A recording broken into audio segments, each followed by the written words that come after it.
I think the best way to minimize risk in a business is to go all into the business. And I think that skipping the assessment part of it and answering that key question of why is what the biggest cause of failure is. If one is halfway in, by definition, they are halfway out. If one is not all in, they are in the way. So I think that when it comes to what you're talking about there, I think that the best way to mitigate that is just get intrinsically aligned to go out there, have a grit it done mindset, and delve deep into it. And know that if you don't go one route or another, that's fantastic. That just means that you're still searching for that right one. Now, can you search forever? No, you got to choose something eventually. Own things, don't run things. That's the secret to living your dream. Well, at least that's the view of today's guest, serial entrepreneur and university lecturer, Reid Tileston. He says it's easy to have a big idea to leverage into a business, but few people understand what it really takes to build something of lasting value. So he's written a book, Grit It Done, which he says sets out a simple and practical path to building generational wealth through entrepreneurial business ownership, while minimizing personal and financial risk. Sounds a bit too good to be true, right? Well, Reid says it's all about being willing to do the hard things. And his book outlines the steps it takes to build a business that works for you instead of you having to work for it. And he says it won't be easy. We're going to talk about that, but it will be worth it. And what does Reid know? Well, he's acquired, grown and sold 4 companies with successful exits. His most recent acquisition resulted in a 10x return. He's worked with Anytime Fitness, Harley Davidson, the Milwaukee Bucks, John Deere, Tough Mudder, Masterlock and Microsoft. So if those names don't tickle your fancy, what will? He has been featured in the Wall Street Journal and other leading publications. He's an adjunct professor at Case Western Reserve University, and he guest lectures all around the US on this topic. So we are the Resilient Entrepreneurs podcast, and we're looking forward to unpacking some of this with Reid. In this podcast, we speak with business owners from all around the world and from all walks of life to give you the insights that will help you lean in on your business to take that next step towards your goal and dream. Our Business 2-for-1 branding supports new entrepreneurs as you launch your business, offering you the tools you need to succeed. And it's why these conversations are so exciting. Before we get started, can I please ask you to subscribe right now on the platform you're listening or watching on now? It'll help others find the show and you'll be notified of the next great episode. Reid, welcome to Resilient Entrepreneurs. Thank you. I am honored to be here. Thank you so much for the invite. We're going to have some fun. Oh, I have no doubt about this because I'm really looking forward to this conversation, especially the link between education and entrepreneurship. So Reid, tell us, we'd love to know a bit more about you and your backstory. So what kind of kid were you? What was growing up like? Were you a bit of an entrepreneur in your early days? I had a formative experience when I was in high school that actually taught me about the value of, which a lot of your guests are going to be familiar to because you've had guests talk about, or a lot of your listeners will be familiar with because you've had guests talk about this before. But this idea of low risk entrepreneurship, just buy into an existing concept that already works or acquire something that's already successful and then just make it more successful. When I was in high school, my parents paid us an allowance. And as my older brother got to drive, they said, hey, as part of the allowance, you got to take us to the airport. I grew up in Northern California in the Bay Area, which is about 15 minutes away. And then he started taking him to the airport. Then he started to take a couple other people to the airport as well. And he actually made a little bit of money off of it. Then when he left to go to college and I got my driver's license, I took that same concept of driving people to the airport and I extended it to my friends' parents, to other family members, the whole 9 yards. And I discovered that I could take this concept, which my brother had kind of founded, and just grow it out. And that taught me at the tender age of 16, the power of why start something from scratch? Just take something that works and scale it or don't scale it, right? Given all the great lending options these days, you can just simply buy something that's already good, at least in the US, lever up with SBA 7A financing. Don't even grow it, and you can have a good exit on the back end or align it to whatever lifestyle goals you want to believe. And what's so cool about this story, by the way, my favorite part is that I'd always get invited to charities, whether it was like a church or Boy Scouts, and they'd always be like, hey, can you bring like a baked item or can you have something to give away? what I did is I would give away these free rides to the airport just because it was like pretty low cost to me. But what was so interesting is that I'd give away these free rides, and then what would happen is that the people would give me such big tips just for like doing it, that even giving the service away for free had a bunch of upside to it. Then of course they'd hire me to do it later. Then of course I went off to college and Uber came around some number of years later, but it taught me at the age of 16, why start things? Let someone else do that hard work. And then I just take it and go to the next level. So that's how this whole journey got going. And one thing which is, I think, just important to note is that cannot underscore the importance of resilience. And we can call it whatever we want to. We can call it Angela Duckworth and call it grit and have a nice academic construct to it. We can call it focus. We can call it persistence, resilience. I like resilience a lot. It is just the most critical thing, because failure, to me, is a building block of success. And if you have that right attitude, and when those challenges come, individuals can move forward. I think, to me, that is the biggest differentiator from individuals that are successful as entrepreneurs, as business owners, really in any arena of life. So I appreciate that the two of you have this podcast to share that message and just to reinforce that message, because I think a lot of people know in their head that it's true, but I think that your message helps you remind it in the heart, and just to reiterate that perseverance is critical. Thank you, Reid. That's the greatest compliment. Thank you. And we also believe that resilience is key. And it's a question we will often ask closer to the end of an episode with a guest. But since you've raised it, we may as well tap right into that now. So you mentioned other words that you might interchange with resilience, like focus. And what were some of the other things you said? Grit. So what does it take for someone to be resilient in your mind? I think the biggest single factor to it, and I wrote a book called Grit It Done, Low Risk Guide to Entrepreneurial Business Ownership, where I go into some of the stories behind this. And by the way, in regards to the book, it's a step-by-step process, 9 steps of how you can acquire an existing business or a franchise and then ultimately run it, grow it, et cetera, et cetera. I've been doing this successfully for 16 years. And the key to it, the first step in the process, is assessment, right? And that's to understand what it is that individuals actually want to get out of business ownership or whatever endeavor they go through in life. Understanding the assessment, understanding the alignment, and getting to that level of congruency is critical, because that leads to being all into the endeavor. I believe that if you're not all in, you're in the way. If I'm halfway in, I'm halfway out. How do you get to being all in? Do the proper assessment of what your motivations are, what your goals are, and then just tap into that incessant energy and that incessant passion and that incessant drive. That will lead to the perseverance. That will lead to the grit. That will lead to just going through and getting everything done. So I think that assessment is a critical part of it. There's 4 fundamental avatars for people out there in the workforce. One is that you can be an employee, right? Employees are great. They're the backbone of the entire world economy. Second, the good ones tend to get promoted. The bad ones eventually will find the door. Then you have what I'll call an equity employee, and that's a CEO. Equity employees are great because by virtue of the term, they have upside into what they're doing. They're typically able to work on the business and not in the business, and they're creating equity value, but they're not the owner. They don't control their destiny. Then you have business owners. I love business owners. I have been one for a long time. I think they're fantastic. You have autonomy, you have freedom, you own the upside of what you do. Ultimately, though, you probably work for the business more than the business works for you. I want to be clear, though, that is not a bad life. I'm a big fan of it, but the better option is to be what I'll call an entrepreneurial business owner. And that's where you work on the business and not in the business. And that, to me, is a manifestation of, I think currently, is the American dream, 21st century style. And because contrary to what we believe, the American dream is not dead, it's alive and well. And I obviously wrote a book that outlines the steps to getting there.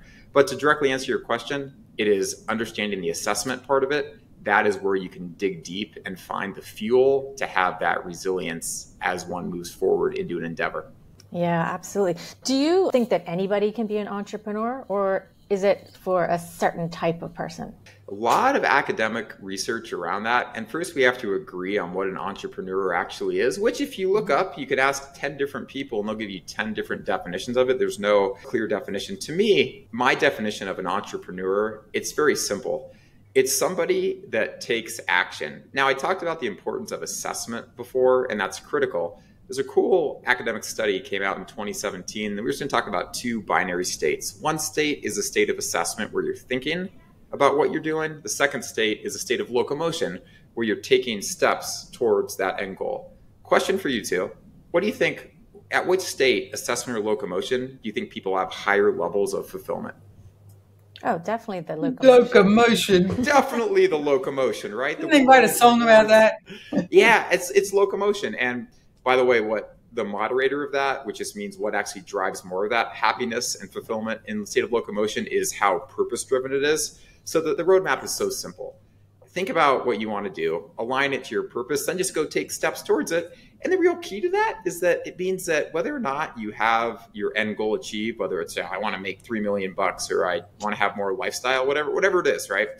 It means that you'll enjoy the process towards getting there because, hey, to me, my real metric is how much am I enjoying the journey, not what the end destination is. So again, critical part of it, do the assessment, align it, but then just know that as you're going through that painful process, that you're really going to be able to enjoy the journey. And you can enjoy the journey even more if you align it to what your purpose is. So to me, an entrepreneur is somebody that just takes action. So anyone can be an entrepreneur in that regard. I think the more critical question is, do people want to be a business owner, right? Because being a business owner, that's where the mentality is, the buck stops with me. I own my actions, right? I own the responsibility. I can't punt it off to anybody else. I've been lucky enough to be a business owner since I was 23 years old. I've been doing this for over 16 years now. So I kind of take a lot of things for granted around it. But the critical thing is that if you take the idea of being a business owner where the buck stops with you, you own your upside, and then you apply the entrepreneurial mindset to it of taking action. And I agree with the entrepreneurial mindset that it's about, at its core, working to maximize returns while minimizing or mitigating risk. If you apply an entrepreneurial mindset to business ownership, that is where there's just the sky is the limit because you own your upside, you have the autonomy, you have the freedom, and then you have this like action-oriented risk-taking or action-oriented results-taking, risk-minimizing strategy. And that's what I've outlined in the 9 steps of the book.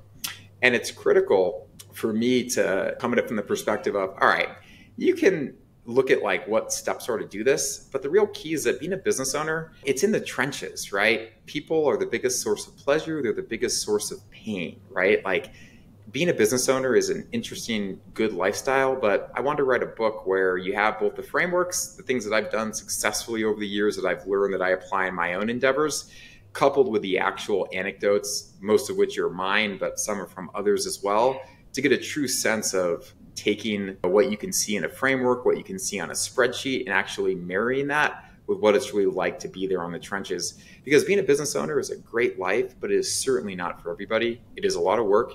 It is high risk, and if you're going to lever up with, at least in America, SBA 7A loans or real estate personal guarantees, the risk is getting very intimate with bankruptcy in Chapter 11, right? Not a chapter in my book, but we don't want to get to Chapter 11. So it's not for everybody, but it's just critical to understand if it's the right fit for people. And I think it's a great one, quite frankly, but it's certainly not for everybody. So with that, I'll stop and let you know what questions you have. There's so much there to unpack. Well, we've talked to so many different entrepreneurs, right, through this podcast, and everyone's path to entrepreneurship is so interesting and different. And a lot of people find themselves falling into entrepreneurship because plan A didn't work out. Either they lost the job or something happened in their life and they sort of had to turn towards entrepreneurship as like the plan B. Okay, maybe I can make this work, which is exactly my story. I didn't like set out to be an entrepreneur and I ended up one because of the way life worked out, which is a great thing, by the way. I'm not saying that's a bad thing at all because sometimes it's just that last little push you need to take on such a big step. But I'm always wondering, like, is there an easier way? I mean, I'm a mom of a teenage son who's an entrepreneur, right? He's 15. He's been running his own business since COVID. And, you know, every year it gets more and more successful for him. Of course, he's just doing weekends and holidays and things. But he's looking to college in the next few years. And I'm thinking, what is the path if he wants to be an entrepreneur? He's got great grades. He could obviously get into a good school. Does he go to college? If he goes to college, what does he study? Does he follow his passion and the thing he loves to do, like his purpose? Or does he go study business and go learn all the things you need to learn to be a business owner one day? That path is very unclear. And that's like a personal something of mine that I really want to help people to get is there another path for young people especially, but even people at like a change of career or in a midlife and they're so unfulfilled and they want to do something, they've got a great idea and they're not quite sure how to get into entrepreneurship or how to take the leap because like everything you just talked about, the risk, the upside, but there's also downside. So how does one learn about just what's the right pathway, how to step into entrepreneurship? I created a tool which is step 1 in the book. And you can go to grititdone.com, available 99 cents to the end of May to buy the book. You can also go to grititdone.com and just put in a little information, get access to these tools. It's a basic assessment, very simple, very clean, not going to take you more than 3 or 4 minutes, that asks a couple of just gut level questions about if what I'll call entrepreneurial business ownership is the right step for you. So that's to answer that exact question, because I do these calls with people all the time. And the key is that they oftentimes overlook what life they want to have and what they want to accomplish out of their next endeavor. And it's really simple. If you don't know what you want and you don't know what you're really willing to do or not do, how are you ever going to get the end result that one desires? So my guidance is buy the book, take the assessment, or just go to grititdone.com and put your email in and take the assessment, and it'll get you a good baseline on if this is a path that makes sense for you. Because if it's not, that's fantastic. The best things in life that we do are the ones that we don't do, because that leaves the opportunity for what we can ultimately accomplish going forward. And time, whether it's as an entrepreneurial business owner, whether it's as a mother, whether it's as a husband, whether it's as the governor of Texas, is the ultimate commodity. So take the time you need for assessment, but just know that if you don't do that assessment and you go down a path that's not the right fit for you, you can't really claw that time back. So short answer, take the assessment, grititdone.com, and it'll give you some guidance and some insights into that. Oh, Reid, brilliant. Let's talk global economics. Are you good with that? Let's look at entrepreneurship as a path, not just a career path, as Laura was just talking about, but also a path to economic recovery, to economic stability. We see more small business owners and just business owners. Anecdotally, it seems that people are more into business ownership and creating business versus working the 9 to 5, which is maybe 2 generations ago, that was the norm. So what are your thoughts on where we are now and what the future might hold in this regard? Well, what the future might hold in this regard, I have no idea. I'm smart enough to know that I never will predict what will happen in the future, because the truth is none of us know. And if we did know, it would be a much different ballgame. I love the advice that I once read from Tony Blair. He said it in the context of after the Iraq War. He said, "I don't predict anything ever, no matter what." So I think that is just a sage thing to live by, and certainly like that in the case of entrepreneurial business ownership, because who would have guessed that we would have had COVID-19 come about, right? And all the upheaval with that would have. What I can tell you is what's happening right now, and this is happening globally, and is that silver tsunami. I'm sure that you've heard about that. There's just a lot of retiring business owners, and despite what people say, there's no firm number on this. It's trillions of dollars of wealth transfers happening. Not yesterday, right? Not 20 years from now. It's happening right now, and it's going to happen in the foreseeable future. And trillions of those dollars are in the forms of small businesses that the wealth transfer is happening. Some of those business owners would have thought about their succession planning. I'm going to sell to a private equity firm and make my 30 million bucks and go from there. Others are going to pass it on to their kids, and that's great. But a lot of them, frankly, just don't have succession planning in place. And because of that, there's just a really good opportunity right now to acquire existing businesses and become a business owner, become an entrepreneur, become an entrepreneurial business owner, and take concepts that are of varying degrees of success and become an owner. Now, in the US, the government is great SBA 7A loans allow individuals to, let's just take the average American, okay? Average working American, $1,118 per week is the current median US wage. Let's gross that up with some benefits and paid time off and all that good stuff. Let's call it 70K a year, right? Keep it simple. What I would tell you is that an individual is better off buying a business that's making $500,000 of adjusted EBITDA, so cash flow to the owner, seller discretionary earnings, whatever you want to call it, making $500,000 of cash flow, using SBA 7A financing to, say, put 80% of the purchase price into that, get a 10% seller carry, 10% of their own equity into it. If they have the money, great. If not, borrow it from friends and family. If you don't have friends and family, you can talk to someone like me that will bridge that gap for you, right? During the process of owning that business, assuming that there's no growth, so just assuming that things stay the same, they're going to make more money while they actually own it versus that 70K a year. After year 10, when that debt is paid off, because these are typically 10-year these are always 10-year fully amortizing loans, they're going to have a 7-figure exit if they bought it for the same multiple they sold it at, or sold it for the same multiple they bought it at. That's assuming zero growth, zero multiple expansion. It is a great path to wealth generation. Now, that's really one reason to do it. I think the second and third more important reasons are, one, people want the autonomy and they want the freedom which comes with small business ownership, which can come with small business ownership if you follow some of the steps in the book and that's the actual life that you want. More importantly, though, than steps 2 and 3 is steps 4 and 5. Step 4 is that in that process, especially if you're all into it, you're going to meet some pretty interesting people. It's going to be team members, vendors, peers you might meet in other business owner groups. Life-changing relationships can come when you're engaged as a small business owner. And to me, not even close, not even close. The most fulfilling part for me has been the people that I have met along the way. And in particular, it's what I'll call the entrepreneurial employees that I've had work for me over the years. And this is with companies that I no longer own. The relationships still go to this day.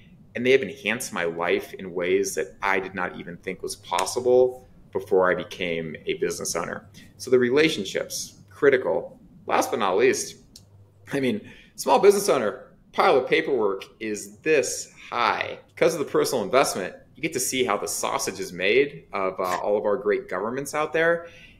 And by virtue of that, I think that business owners become what I'll call more government-minded, more civic-minded. They become improved citizens because of that experience.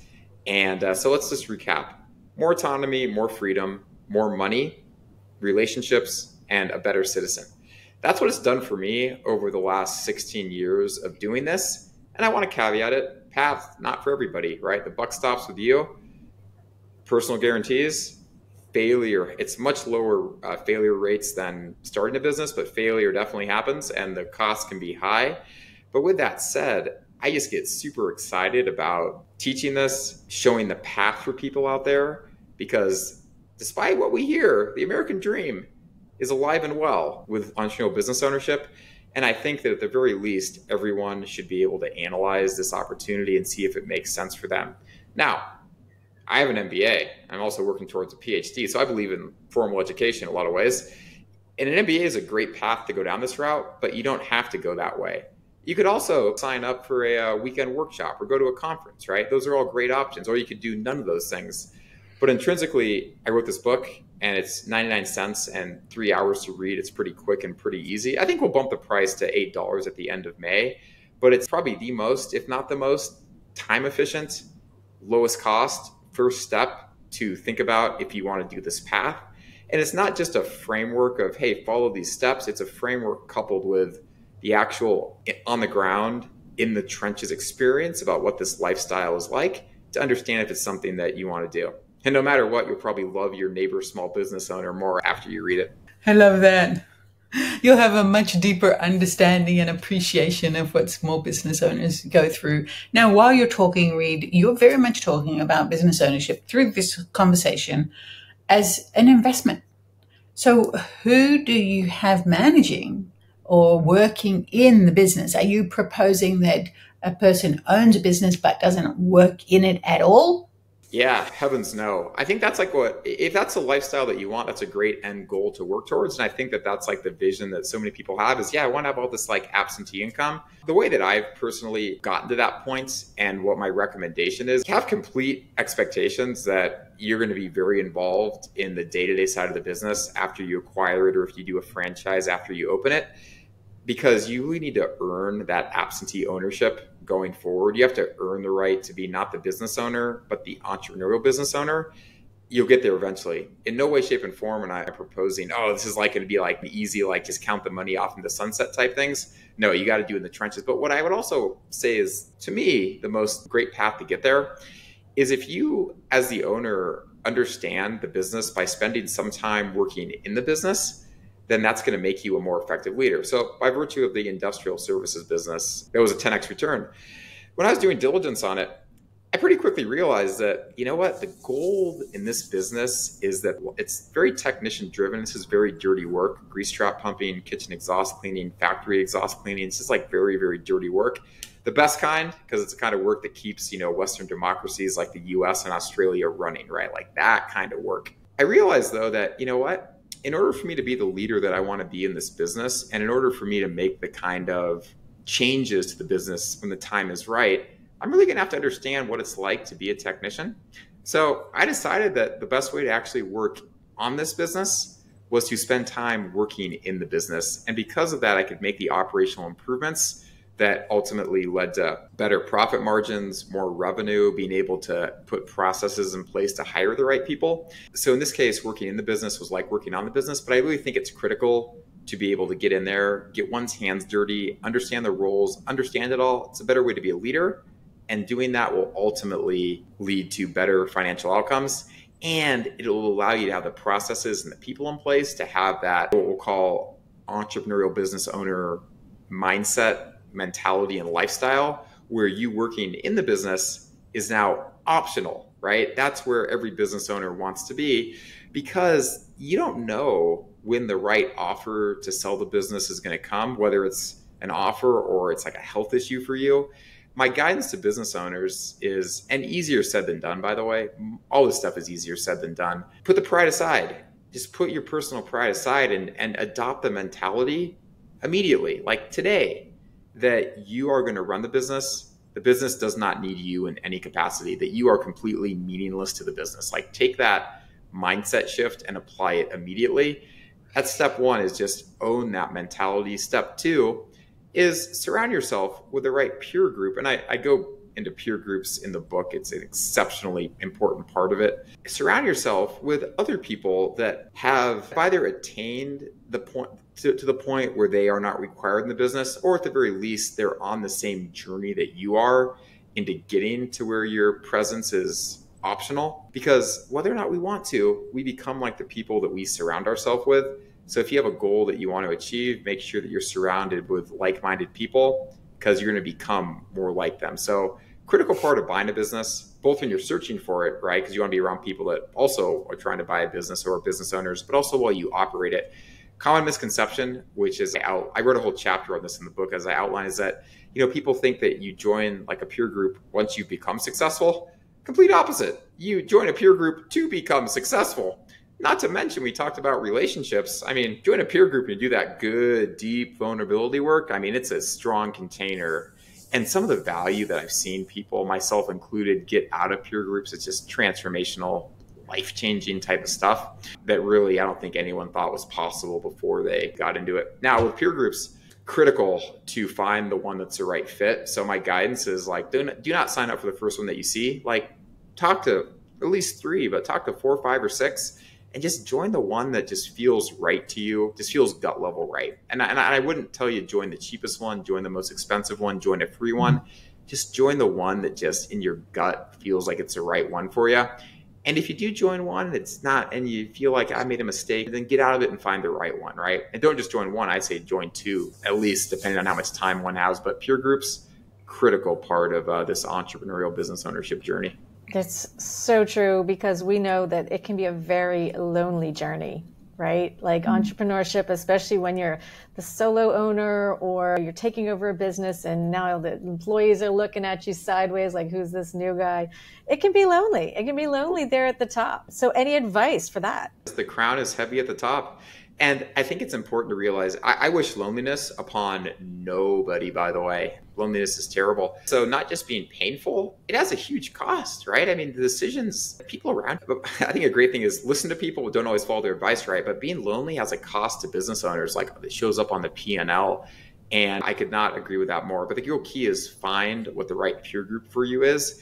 It could be the peer group that you meet at an MBA program, right? It could be, I'm a member of Entrepreneur's organization, EO. I love my forum. I'd give nothing up for it. But find the right peer group that is the right fit for you, because peer groups, they will have the potential to save you from yourself. One story, which I go into more and more detail in the book, is I was selling a business and I had a very strong emotional attachment to one of the team members. I had invested a lot in this individual over the years, so I was very emotionally invested in him. He decided that he wanted to go pursue a different endeavor right around the time that the business was getting pretty close to closing. This was emotionally very devastating to me. I thought it was a much bigger deal than it actually was, and I was almost ready to torpedo what would have been what was eventually a huge victory for me in my life based on this. And my peer group just said, listen, let me follow your own advice, man. Like, just grit it, go out there, hire a replacement, grit it done. It's not as big a deal as you think it is. And they told me exactly what I did not want to hear at the precise time I did not want to hear it. And they ungently pushed me to go out and just solve the problem. And if I didn't have that peer group, I mean, hey, counterfactuals, right? Who knows what would have happened? But, I will tell you that in the moment, the peer group was there to push me in the right direction. And it's been powerful stuff. And I've seen that happen in countless other contexts. Yeah, I love this. They ungently pushed me. I love that. That's great. And that's what you rely on your group to do. And that's why we're there for others as they are there for us. So this whole concept of, I like to call it business as therapy. Having a business is like, I suppose, having a child. I'm not a parent, but it's the thing that brings out the best in you and the worst in you. It's the thing that makes you go deep and really understand so much about yourself. I think people who don't do well in business perhaps aren't tapping into that personal growth side of it. I think the best way to minimize risk in a business is to go all into the business. And I think that skipping the assessment part of it and answering that key question of why is what the biggest cause of failure is. If one is halfway in, by definition, they are halfway out. If one is not all in, they are in the way. So I think that when it comes to what you're talking about there, I think that the best way to mitigate that is just get intrinsically aligned to go out there, have a grit it done mindset, and delve deep into it. And know that if you don't go one route or another, that's fantastic. That just means that you're still searching for that right one. Now, can you search forever? No, you got to choose something eventually. And I was talking to a M&A attorney, and he was great. He's like, there's just some sellers which will never sell their business. There's also some buyers which will just never buy a business. When they get to the finish line, they'll always back away. So those people definitely exist. And don't be that person. But if you do the assessment on the front end, you're likely not to get to the finish line and back away, right? And if you do the assessment on the front end, you're likely to not have as much of that burnout, as much of that hit a wall and ready to quit. You're likely to have much more of that, wait for it, resilience, right? Much more of that grit, much more of that, I'm going to go out there and I'm going to do it no matter what. And that takes the form of different things for different people. Me personally, I bought an industrial service business after the fitness businesses. I didn't even know what the term mechanically inclined meant. I'm not even making that up. I was like, on paper, the exact wrong person to buy this business. But I love small business. And as I learned more about the business, and I wasn't even looking for industrial service, I was looking in fitness and franchising, what I already knew to minimize risk. But I found this business that fit every criteria I was looking for. Fragmented customer. I go into what the frameworks I use, look at businesses are in the book, along with outlining the actual tool that I use to put numbers in and run through it and everything. Key takeaway with that is that I run the numbers on it. And then I don't tell people what I thought about it, but I share the same business and the same opportunity with others. and I get usually at least 4 people to give me their input on it, then I average mine with theirs because so many biases plague our thinking. Again, the critical part of having peer groups around to push you. You don't have to listen to them, but it's good to get the data points nevertheless. But I looked at the business and I was like, you know what? I can do some good stuff here. I really think I can get in there and invest in the team members and really improve some lives. And this business is just like aligns to me. I love small business. Like I love getting my hands dirty. I love like dirty work. This is like cool. And I get myself fired up for it where I'm like, yeah, I can do this. Like I'm super excited to do this. Nothing is going to stop me. And the real critical part of getting to that point of it is that even if that particular business, which ended up being like a life generating wealth for me, right? I mean, I'll work the rest of my life, but working is definitely optional. And all the money, not that I'll make money from this book at all, but any money from that or the money from like the teaching that I do, adjunct professor, the classes I teach, the weekend workshops I do, executive programs, like all that money, I will take it and back people to take the classes, right? Because I back people with that stuff. But the critical part is that even if I failed and went bankrupt out of the situation, I wouldn't actually care because I was so all into it that failure would not have bothered me. The only failure I actually judge myself on is if I'm doing something with like mediocre, moderate, or 50% effort, right? I want to be at that 100% because when I get there, that's when I really enjoy the journey. What I tend to find is that that's where my radiant, positive, engaging attitude attracts the right people to want to like join me in that journey. And that's where the great relationships come out of it. And shoot, as long as I'm enjoying the journey and I meet some cool people along the way, I wouldn't actually care if I had chapter 11. I'd actually have probably a pretty cool story to tell about what happened, why I got there. And that would just following the lead of Abraham Lincoln, that failure, whatever it was, would lay the groundwork for future success. I talk about it a bit in the book, but the first fitness club I opened, First Anytime Fitness, did not do well. I had 2 partners, one of which was my brother. It had a very negative outcome on our relationship. It was bad outcome. Eventually, I got it to make money by dressing up in a purple superhero suit, which is a cool story I tell in the book, but it wasn't a victory. But that setback, that failure, that pain, and that suffering laid the groundwork for a lot of future success. And I just don't know if I've gotten there without it. But before going into that endeavor, I was all into it. And again, when I'm all in, good things just come my way. And sometimes I don't even know what they're going to be. But so that's all my general guidance with it. Oh, Reid, I feel like I want to rename your book to 100% in, get it done. Yeah, no, totally. But what's interesting too, though, is that the way the book title came from, I love Angela Duckworth. I love Grit. That book has been transformational for me. But it was one of my team members. It had already been a terrible day. Everything had gone wrong, emergency calls, stressful. She was having to balance the books between field service management software and accounting software, which it sounds easy. It's really very difficult. It was late. She was struggling with it. It was a tech error that was causing it that was on the provider's part.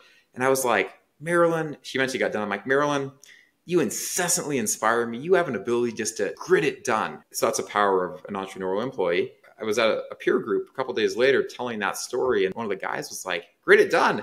That's a cool saying, man. You should like trademark that. So I did. So again, entrepreneurial team member and a peer group is like where the title of that book came from. And it was also the mantra that we eventually used at that business. So again, 2 key takeaways as an entrepreneurial business owner. The team members, the relationships are like the most fulfilling part, also the biggest source of pain, but talk about that later. And the power of peer groups and all that good stuff.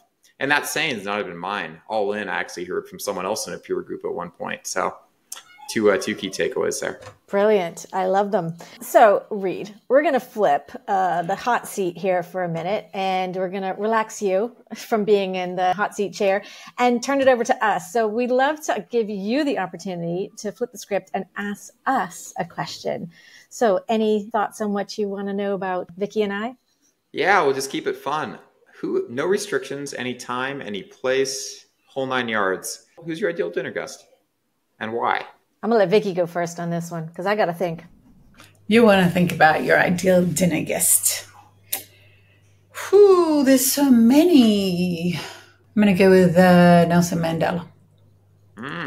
Okay. Nelson Mandela. I have a personal affinity to Mandela's story. I've been to Robben Island. I've really just followed that journey. And we were talking about journey today in this episode. And it's about the journey and resilience And some people who were around when Madiba was, before he was imprisoned, and I've had conversations with people that he wasn't the saint that we make him. And he was out there, basically, they say he was a terrorist. The guy was, in my opinion, fighting for something that he truly, deeply believed in. And there was a great injustice served. And I would love to have a conversation about that experience and that journey and just learn more about the guy, the human experience. Oh, it's so hard to follow, Vicky. I should have known better. That was such a good answer. That was such a good answer. So I could think of a million who I'd love to talk to.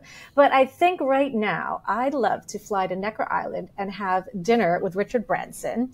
And I'd have to have a microphone and have a podcast with him because he's our dream podcast guest, of course. Just talk about resilience, talk about incredible entrepreneur, talk about the person who has probably the most creativity and crazy risk-taking bananas ideas to get attention, to build and grow what seems like random businesses, but all flow so well together. I think he'd just be absolutely fascinating. I read his autobiography and I'd just like to sit down and just ask him questions about his life and his why and his purpose and all the things we sort of talk about on this show, but certainly what's it all for him? Like, what's it all come to for him at this point in his life? Because I think he's just fascinating and incredible. And there's so many lessons that he could teach people about being brave and taking chances and doing crazy things and having fun along the entrepreneurial journey. Because it can often be something we forget, is to have fun and to just enjoy it. And I think he's somebody that, at least from the outside, seems like he enjoys the journey and, you know, what it's taken to get here. So that's my answer.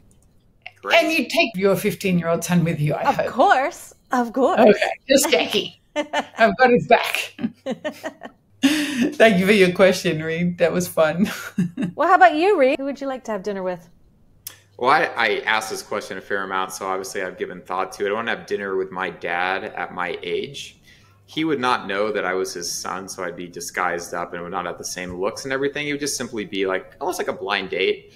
Someone at work could be like, hey, I want you to go meet this guy, Jesse, for lunch. I think you're going to have a lot in common. And then I just get to know my dad at my age, see what he was like, see what his ambitions in life were, just get a sense of what the guy was all about. He's still alive and well, 77 years old. We have a great relationship. It'd be fun to see him at my age. That's really cool. I've thought about that too, like what my parents were like when they were younger. It'd be really interesting to have those conversations. I love that answer. That's a really good one. So I'm going to have one last question for you before we wrap up. What's the best thing about entrepreneurship? What do you love about it most? Well, we'll take my definition of entrepreneurship, which is just taking action. And what I love about it most is that on that state of locomotion, if you align it to your purpose, I can find myself all in. When I'm all in, I'm able to enjoy the journey. So that is the best part about it. A lot of cool studies out there that show that switching from being an employee to being a business owner drives happiness. Ironically, switching from a failed business owner back to an employee also drives happiness, but it drives less happiness. So change always drives happiness one way or another, but it's just interesting that, going one way or another, you can see which one's actually higher. And what's more fascinating is that the formative studies that did this, by the way, bless the West, right? Natural experiment when the Berlin Wall came down and East Germany had access to entrepreneurship and business ownership for the first time. They can actually do some really cool data analysis to show what happened when people had opportunities of that for the first time in their life. So key takeaway about entrepreneurship is that taking action feels good and it allows one to go all in. And if you're not all in, you're in the way. All in or you're in the way. I love that. And that's the perfect line to end on today, because that's exactly sums up everything we've talked about, the joys of entrepreneurship, the challenges, the risks, how to take less risks, the importance of the assessment. I love that. And we'll definitely link below in the show notes how you can take that assessment and see if entrepreneurship really is for you. So if anyone out there is listening, is on the fence, not quite sure, maybe about to take the leap, have a great idea, wherever stage you are in your business, in your journey, an assessment can really help you to know when the right time is. Because a lot of it is a little bit of right time, right place, a little bit of luck, a little bit of hard work, a little bit of everything. It's a magic mix. There's no one straight path to entrepreneurship. In fact, I think it's quite a twisted, coily, spirally path to get there. But there's a lot of happiness and joy on the other end, especially when you go all in, like Reid said. So thank you so much, Reid. I really appreciate your time and this amazing conversation. Thank you so much. Best of luck on the book. And again, we'll link that too so people can read that as well. So thank you so much. Thank you. And that's a wrap for today's episode of Resilient Entrepreneurs. We hope you enjoyed hearing from our amazing guest and learned something new about resilience and entrepreneurship. Remember, resilience isn't just a trait, it's a skill that can be learned and developed. And if you want to stay connected with us and hear more inspiring stories, be sure to hit that subscribe button and follow us on social media. And if you know somebody who's a resilient entrepreneur and would be a great guest on our show, we want to hear from you. Please reach out. Thanks for tuning in, and we'll catch you on the next episode of Resilient Entrepreneurs.